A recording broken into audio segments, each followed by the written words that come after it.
গাজায় চলমান রক্তক্ষয়ী সংঘাতের পেছনে শুধু গোলাবারুদ নয়, ছিল প্রযুক্তির ভয়াল ব্যবহারও। আর সেই প্রযুক্তিগত সহায়তা দিয়েছে বিশ্বের অন্যতম বড় প্রযুক্তি প্রতিষ্ঠান মাইক্রোসফট।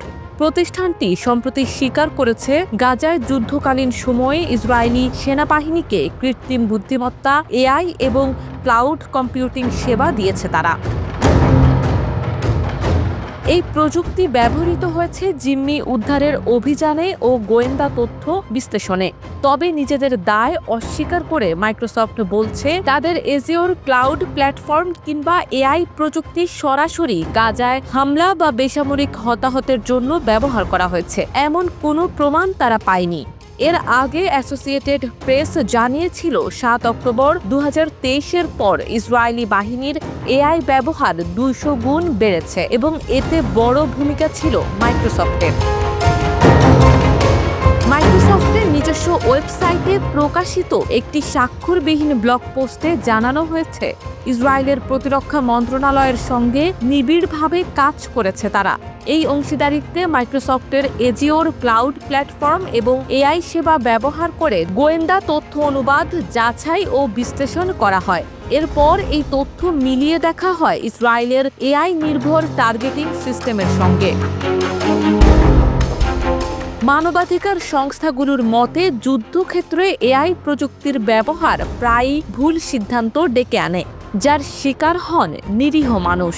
এই উদ্বেগের প্রেক্ষিতে মাইক্রোসফট চালু করেছে একটি অভ্যন্তরীণ তদন্ত, পাশাপাশি একটি বাইরের সংস্থাকে দিয়েছে নিরীক্ষার দায়িত্ব, যদিও ওই সংস্থার নাম প্রকাশ করা হয়নি। মাইক্রোসফটের মতে, সফটওয়্যার, ক্লাউড স্টোরেজ, ভাষা অনুবাদ ও সাইবার সুরক্ষার মতো নানা প্রযুক্তি তারা দিয়েছে। আবার তারা এটাও বলছে, এই সহায়তা ছিল সীমিত এবং তত্ত্বাবধানে। কিছু অনুরোধ অনুমোদন করা হয়েছে, আবার কিছু প্রত্যাখ্যানও করেছে তারা। তবে নো অ্যাজিওর ফর অ্যাপার্থেইড নামে প্রতিষ্ঠানের বর্তমান ও সাবেক কর্মীদের একটি সংগঠনের দাবি, মাইক্রোসফটের বিবৃতি মূলত জনমত ঠান্ডা রাখার কৌশল। তারা বলছে, প্রকৃত সত্য জানতে হলে পুরো তদন্ত প্রতিবেদন প্রকাশ করতে হবে।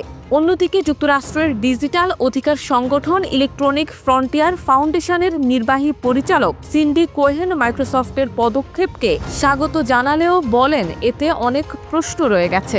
বিশেষত ইসরায়েলের এআই প্রযুক্তি কিভাবে ব্যবহার হচ্ছে এবং তা কিভাবে ফিলিস্তিনি জনগণের গোপনীয়তা রক্ষা করছে, সেই ব্যাখ্যা মেলেনি। যুদ্ধক্ষেত্রে বেসরকারি প্রযুক্তির এমন সক্রিয় সম্পৃক্ততা আন্তর্জাতিক পরিসরে ভবিষ্যতে আরও জটিল বিতর্ক ও উদ্বেগ তৈরি করবে বলেই ধারণা করা হচ্ছে।